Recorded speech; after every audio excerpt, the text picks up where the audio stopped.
नमस्कार, मैं हूं आपके साथ हैदर जैदी और आप देख रहे हैं बड़ी बहस। बड़ी बहस में आज आपको बताते हैं 3 मई यानी कल अक्षय तृतीया के दिन गंगोत्री और यमुनोत्री धाम के कपाट खुलने के साथ साथ चार धाम यात्रा शुरू होगी। वहीं केदारनाथ के कपाट 6 मई और बद्रीनाथ के कपाट 8 मई को खुलेंगे। कोरोना महामारी के चलते 2 साल बाद चार धाम यात्रा पूर्ण रूप से संचालित हो रही है। इस बार चार धामों के दर्शन के लिए श्रद्धालुओं की काफी भीड़ उमड़ने की उम्मीद है।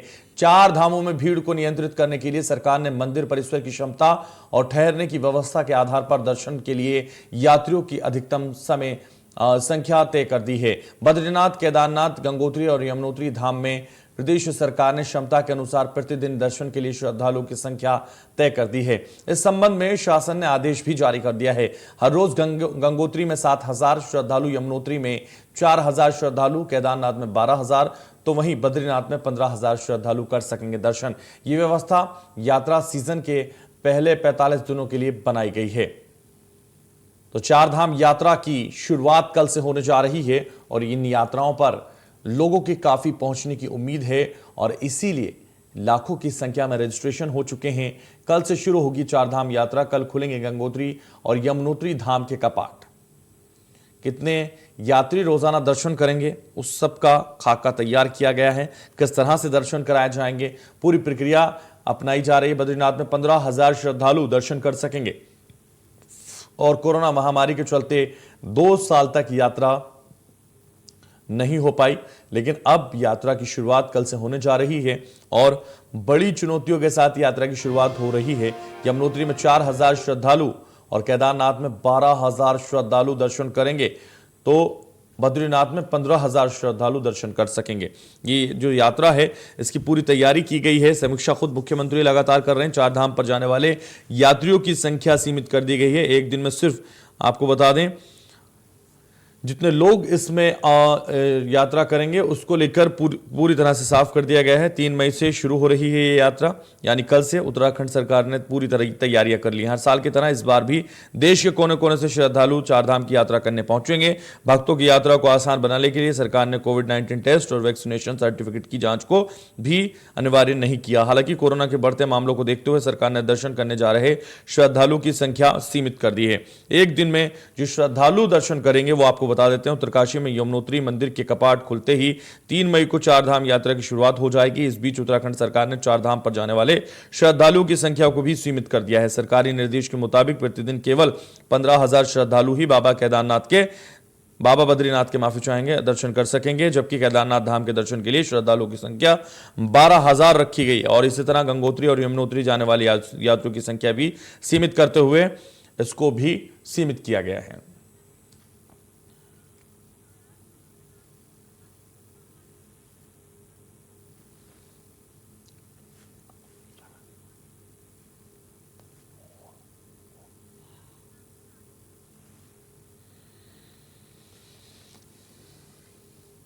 तो चर्चा की शुरुआत करेंगे। खास मेहमान हमारे साथ जुड़ रहे हैं, परिचय सबसे पहले करा देते हैं। जगत गुरु परमहंसाचार्य हमारे साथ जुड़ रहे हैं, बहुत स्वागत है इंडिया न्यूज पर आपका। और बड़ी बहस में स्वामी आनंद स्वरूप हमारे साथ जुड़ रहे हैं, महाराज जो है बहुत स्वागत है आपका भी।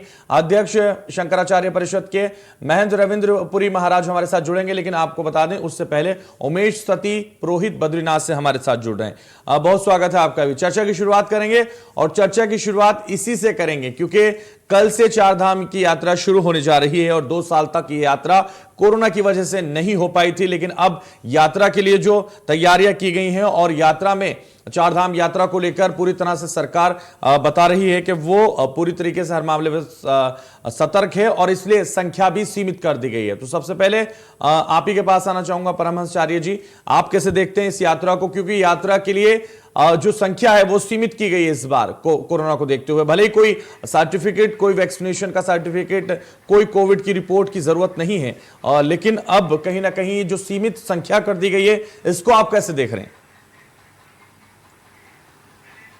देखिए, भारतीय संस्कृति का अभिन्न हिस्सा है चार धाम की यात्रा जी, और हर सनातनी चार धाम की यात्रा में पहुंचना चाहता है। खास तौर पर यहाँ एक परंपरा ये है कि जब लोग जो है माता पिता के लिए जो है गया जाते हैं तो उस दौरान वो जरूर चार धाम की यात्रा करते हैं। जी। तो ये बीच में जो वैश्विक महामारी कोविड के दौरान जो है प्रतिबंधित कर दिया गया था लोगों की जीवन रक्षा के लिए 2 साल, अब इस बार जो है जब थोड़ा सा रिलीफ मिला है, तो जिस तरह से उत्तराखंड की सरकार ने इस पर पहल किया है ये बिल्कुल सराहनीय है। और यह अक्षय तृतीया से 4 धाम की यात्रा जो शुरू होने जा रही है, निश्चित रूप से यह मंगलकारी होगी और लोगों का मंगल होगा, विश्व का कल्याण होगा इसमें। और यह नितांत आवश्यक रहा है, क्योंकि देखिए हमारी संस्कृति का, बहुसंख्यक समाज की भावना का यह अभिन्न हिस्सा है 4 धाम की यात्रा, हमारी वैदिक संस्कृति का अभिन्न हिस्सा है 4 धाम की यात्रा। तो इसलिए 4 धाम की यात्रा करके लोग विश्व के मंगल की कामना करते हैं, विश्व शांति की कामना करते हैं, विश्व के कल्याण की कामना करते हैं, साथ ही साथ में अपने पितरों के लिए जो है वो कामना करते हैं कि उनको भी सदगति प्राप्त हो। तो बिना 4 धाम की यात्रा किए सारे जो वैदिक कार्य हैं वो अधूरे माने जाते हैं। तो इसलिए अक्षय तृतीया से ये जो शुरू होने जा रही 4 धाम की यात्रा है, निश्चित रूप से ये मंगलकारी साबित होगी।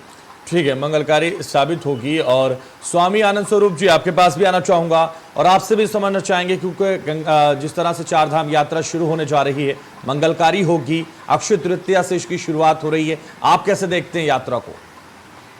यात्रा तो हमारी पारंपरिक है जी, आज हजारों वर्षों से चल रही है, जब से 4 धाम बने हैं, जब से ये सृष्टि है तब से। मेरा कहना यह है कि यह यात्रा सुचारू रूप से चले, सफल हो और जो दूर दराज से यात्री आए हम सब उनका, हम लोग हरिद्वार में रहते हैं, उन सबका ठीक से स्वागत हो सके। और सरकार को भी लग करके यह व्यवस्था सुनिश्चित करनी चाहिए कि जितने यात्रा मार्ग हैं वहाँ पे उनके रहने की, खाने की, ठहरने की अच्छी व्यवस्था हो, कोई ठग उनको कोई ठगी न कर सके, उनके साथ कोई अवरोध उत्पन्न न हो। और जो सबसे बड़ी बात हमने जो मांग किया था कि 4 यात्रा के दौरान गैर हिंदू प्रवेश करके इस यात्रा को खंडित करने का काम न करें, इसको सरकार सुनिश्चित करे और रोज रोज जनता के सामने सरकार को आख्या प्रस्तुत करना चाहिए एडीजी के सामने। ठीक है, इसीलिए तो रजिस्ट्रेशन कराया जा रहा है, ताकि उसकी पूरी संख्या सरकार के पास हो, पूरा डेटा सरकार के पास हो। और साफ तौर पर उसके लिए जो संख्या तय की गई है वो यही वजह है कि पूरा डेटा सरकार के पास रहेगा। इससे कितने सहमत हैं आप संख्या को लेकर? अच्छी बात है, लेकिन उसका वेरिफिकेशन भी हो, क्योंकि जो डाटा फीड किए जा रहे हैं वो तो ऑनलाइन है, कोई नकली डाटा फीड कर सकता है, उसको वेरीफाई करना जरूरी है। और जो आधार कार्ड का वो मशीन है अंगूठा लगाने वाली, वो अपने साथ रख करके जरूर रखें। हो सकता है कोई फर्जी आधार कार्ड, कोई फर्जी डॉक्यूमेंट्स अपलोड कर दिया और उसको लेकर के जा रहा हो। तो मेरा कहना है बहुत सतर्कता बरतनी है। जिस प्रकार से अभी हल्द्वानी में हनुमान चालीसा पे हमला हुआ, हनुमान चालीसा कहने पे, हो सकता है, मुझे पूरा अंदेशा है कि 4 धाम यात्रा के दौरान ये शरारती तत्व रोहिंग्या कुछ न कुछ करने वाले हैं। बिल्कुल, तो उनके खिलाफ एक्शन की ज़रूरत है और ये एक्शन ही होगा कि जहां पूरी तरह से वेरीफाई किया जाएगा और पूरी तरह से जांच होगी, तो वहां कोई भी परिंदा पर नहीं मारेगा। ऐसा सरकार पूरी तरह से इसको एक्टिव रख सकती है और पूरी तरह से सरकार की जिम्मेदारी है। हमारे साथ उमेश सती भी हैं, पुरोहित हैं बद्रीनाथ से। उमेश जी, आपके पास भी आना चाहूँगा, किस तरह से यात्रा को देख रहे हैं? यात्रा चूंकि जिस तरह से हमारे साथ और लोग भी हैं, उन्होंने कहा कि यात्रा तो हमारी वैदिक सभ्यता है और हमारी ज़रूरत है, और राम से, कृष्ण से मिलने का एक पूरी तरीके से एक रास्ता है, मार्ग है। लेकिन आप इस यात्रा में क्या ऐसा देख रहे हैं कि होने की ज़रूरत है इस यात्रा को चलाने के लिए? क्या श्रद्धालुओं से कहना चाहेंगे जो इस यात्रा में शामिल होंगे? उमेश सतीश जी, आपकी आवाज़ हमें नहीं मिल पा रही है। जी, जैसे कि मैं बता पा रहा हूँ, जैसे आप सभी लोगों का पहले तो स्वागत। और जैसे कि आप सब लोगों को विदित है कि कल अक्षय तृतीया के दिन से सभी हमारे जो उत्तराखंड के जो 4 धाम है उनका कल से शुरुआत होने जा रही है। और जहां से मैं आपसे बात कर रहा हूँ, जोशी मठ से, जहां ज्योति मठ से, जहां आदि गुरु शंकराचार्य जी ने तपस्या की और यहाँ से उन्होंने ज्योति प्राप्त करने के बाद प्रथम जो पूरा धाम है वो यहाँ पर बद्रीनाथ धाम को उन्होंने स्थापित करने के बाद संपूर्ण भारत में 4 धामों की स्थापना की और पूरे उसको सांस्कृतिक रूप से एका करने के लिए उन्होंने 4 धाम की यात्रा की और उसकी स्थापना की। तो इस प्रकार जो हमारे 4 धाम की यात्रा का वहां से पदार्पण हुआ, जहाँ आदि गुरु शंकराचार्य जी ने इसको जो स्थापित किया।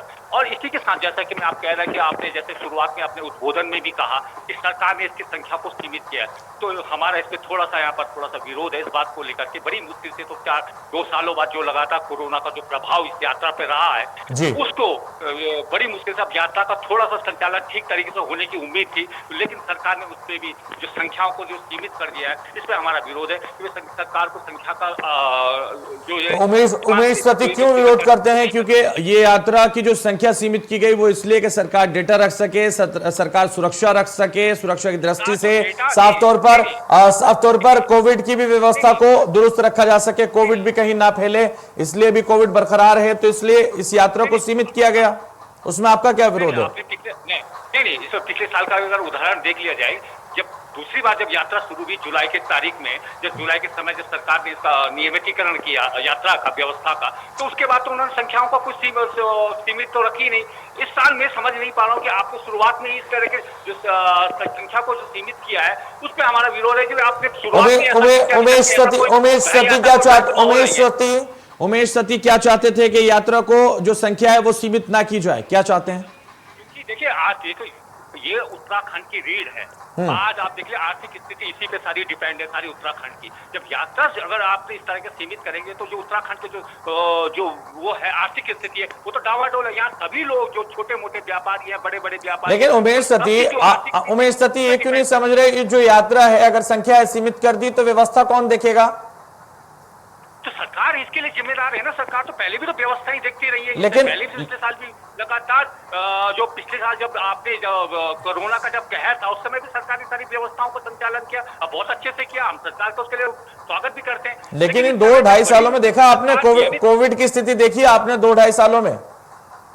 देखिए नहीं, जिस हिसाब से सरकार ने पिछली बार संचालन किया था बहुत अच्छा किया था, हम सरकार का स्वागत करें कि ठीक है आपने जगह जगह उसका नियंत्रण किया, ठीक किया, लेकिन बाद में जैसे ही आपने संख्याओं का निर्धारण एकदम कर दिया, पिछले 2 साल में तो बड़ी मुश्किल से तो नियमित हो रही है यात्रा, उसके ऊपर भी आप संख्याओं का उसमें सीमितीकरण कर दे रहे हैं, ये ठीक नहीं है। क्योंकि बड़ी मुश्किल से लोगों की आर्थिक स्थिति थोड़ी ठीक है। आनंद स्वरूप जी से मैं जानना चाहूंगा, महाराज विरोध हो रहा है और विरोध इस बात का है कि संख्या सीमित कर दी गई, यात्राओं पे को किसी प्रकार से सीमित करने का प्रयास नहीं करना चाहिए। और यात्राएं अभी तो वैसे ही लोग डरे हुए हैं उत्तराखंड आने में, आप जब इस प्रकार के अवरोध उत्पन्न करते हैं, लगाते हैं, प्रतिबंध लगाते हैं, तो लोगों के मन में संशय पैदा होता है कि पता नहीं मैं जा पाऊंगा कि नहीं। तो आनंद स्वरूप जी ये तो सरकार के हाथ में ना।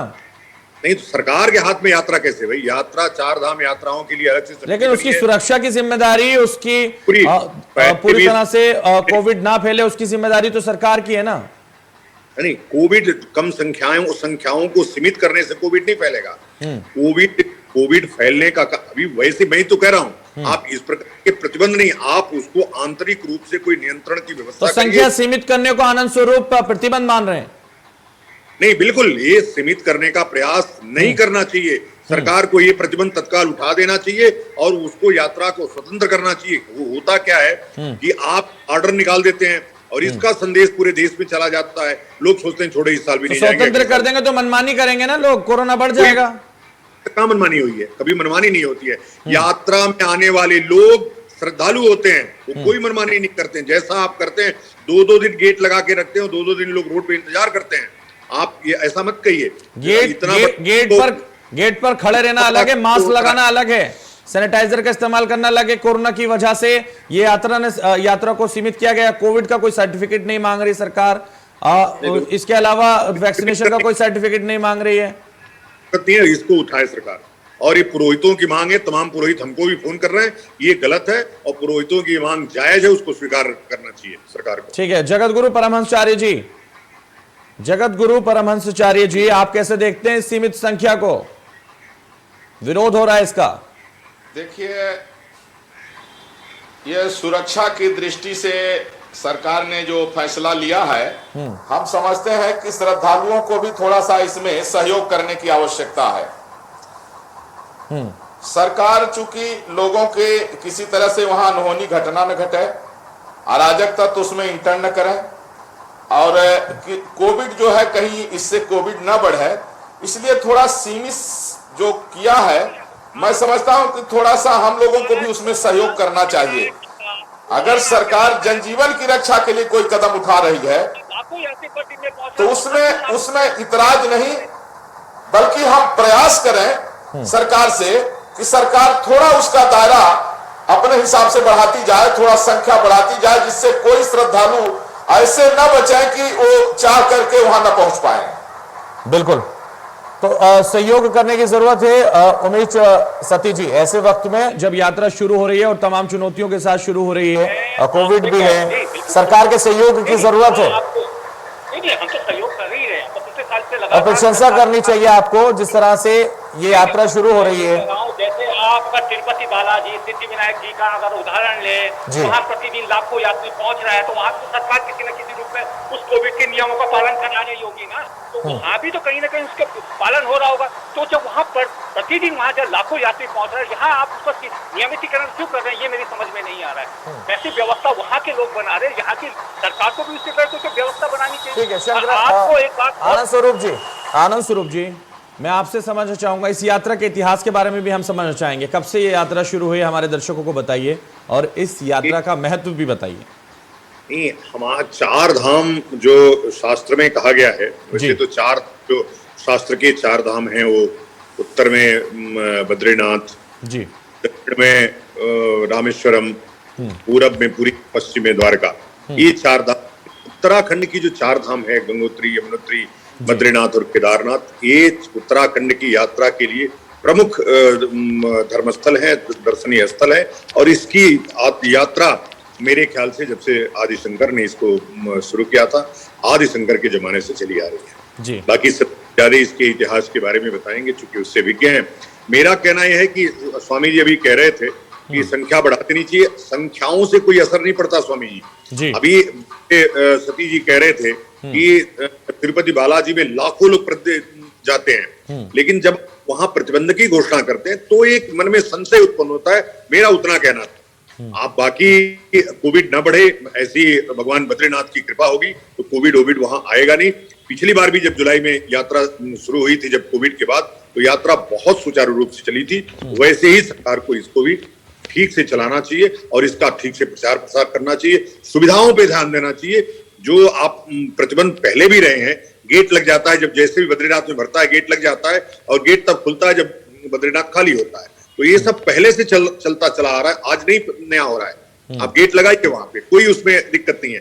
लेकिन जब आप प्रतिबंध की घोषणा करते हैं कि 2000 लोग, 4000 लोग, 15000 लोग यात्रा करेंगे, तो लोगों को लगता है चलो जी इस बार छोड़ो।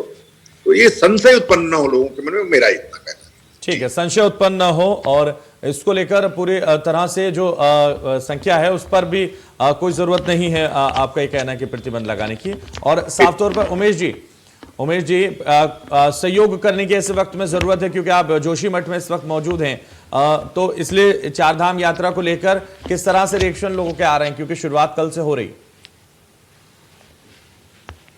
आपकी आवाज नहीं आ रही उमेश सती जी।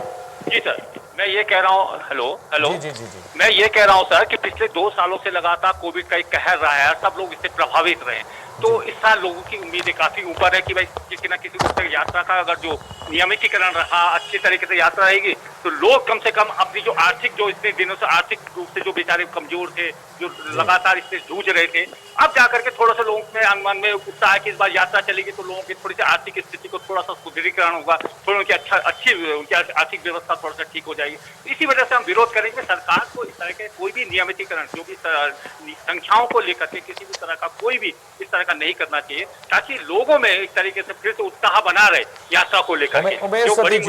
उमेश सती जी, इंडिया न्यूज को तमाम पॉलिसी मेकर और तमाम सरकार के लोग भी देख रहे होंगे, इसलिए वो आपकी इस सोच पर विचार करेंगे और कोशिश करेंगे कि वो ज्यादा बेहतर कर सकें। और सरकार ने पूरी जिम्मेदारी ली है और वो अच्छे से इसको सुसंचालित करेगी, ये वो कह रहे हैं लगातार। सरकार से बिल्कुल यही हमारी सरकार से उम्मीद है कि सरकार जिस तरह से अन्य राज्यों की सरकार, जैसे मैंने आपको तिरुपति बालाजी का उदाहरण दिया, या भगवान से वहाँ का जो महाराष्ट्र का जो उदाहरण दिया, वो इसी रूप में वहाँ भी तो यात्राओं का संचालन सरकार कर रही है और अच्छे से व्यवस्था बना रही है। तो उसी प्रकार सरकार को यहाँ भी उसी तरह की व्यवस्था बनानी चाहिए। बाकी कोविड के नियमों का पालन होना चाहिए, उसमें कोई दो राय नहीं। सब लोगों के अपने स्वास्थ्य सबसे बड़े या पहले होना चाहिए। इन सब चीजों को ध्यान में रखते हुए सरकार से हमारी यही अपेक्षा है कि सरकार इन सबको ठीक तरीके से संचालन करे। लेकिन खुशी कितनी है चार धाम यात्रा को लेकर, क्योंकि काफी खुश लोग नजर आ रहे होंगे, यात्रा शुरुआत हो रही है। और कल से अक्षय तृतीया के मौके पर यह शुरुआत हो रही है, तो काफी खुश लोग होंगे। जी जी, सभी बहुत सारे लोग यहाँ पर खुश है कि बड़ी मुश्किल से चलो यात्रा एक तरीके से शुरू होने जा रही है और अच्छे से हो, और हम सभी भारत के तमाम श्रद्धालु जितने भी हमारे सनातनी हिंदू हैं, हम सब उनका आह्वान करते हैं कि वो बद्रीनाथ धाम आए, चारों धाम आए और यहाँ के जो दर्शन करें और हमको अपने दर्शन करके अपने आप को कृतार्थ करें। ठीक है, जगत गुरु परमहंसाचार्य जी, आपने कहा था कि यात्रा बहुत ही खूबसूरत तरीके से, खूबसूरत ढंग से शुरुआत होने जा रही है। इसका बहुत ही शुभ लाभ मिलेगा लोगों को, क्योंकि अक्षय तृतीया के दिन ये यात्रा की शुरुआत हो रही है। एक बार फिर हमारे दर्शकों को बताइए कि क्या लाभ होंगे इस अक्षय तृतीया की यात्रा से, चार धाम की यात्रा की शुरुआत होने पर। देखिए, चार धाम की जो यात्रा लोग करते हैं, जो वहाँ नर नारायण भगवान का दर्शन करते हैं, पहले यह एक अध्यात्म के साथ, लोक मंगल के साथ साथ यह मानवतावाद भी इससे जो है, तो दुनिया में मानवतावाद की स्थापना के लिए आसुरी शक्तियों को हटाने के लिए एक संघर्ष का भी जो है, इससे लोगों को प्रेरणा मिलती है। जैसे वहां का इतिहास ये है कि एक सहस्त्रा कवची नाम का राक्षस था, जिसको ये वरदान था कि 1000 कवच उसके शरीर में थे, और उसने वरदान मांगा था कि कोई अगर 1000 साल तक लड़े तो एक कवच उसका टूटे, और जब 1000 कवच टूट जाए तब वो मरे।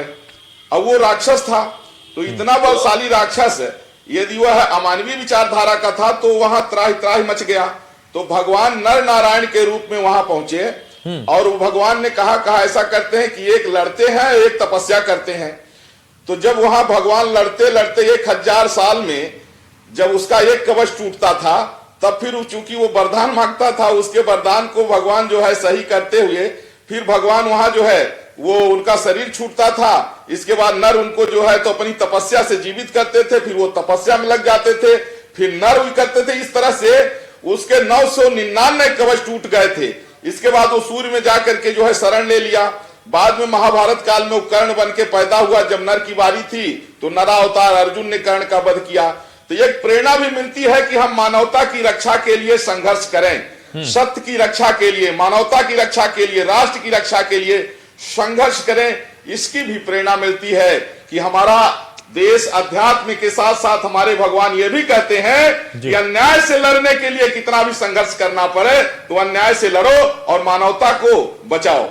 ठीक है, मानवता को बचाने के लिए, राष्ट्र के लिए और अन्याय से लड़ने के लिए ये जो चार धाम यात्रा शुरू हो रही है, वाकई ये शुभ हो, और इसकी कामना हम भी करते हैं, इंडिया न्यूज भी करता है, और वाकई ये शुभ होगी क्योंकि अक्षय तृतीया से इसकी शुरुआत हो रही है। जगत गुरु परमहंसाचार्य जी, आप हमारे साथ जुड़े, आपका बहुत शुक्रिया। चर्चा को वक्त की पाबंदी की वजह से मुझे रोकना होगा। हमारे साथ उमेश सती जुड़े, आपका भी बहुत शुक्रिया। हमारे साथ आनंद स्वरूप महाराज जुड़े, आपका भी बहुत शुक्रिया चर्चा में जुड़ने के लिए। तो फिलहाल बड़ी बहस में बस इतना ही, दीजिए मुझे इजाजत और आप देखते रहिए इंडिया न्यूज।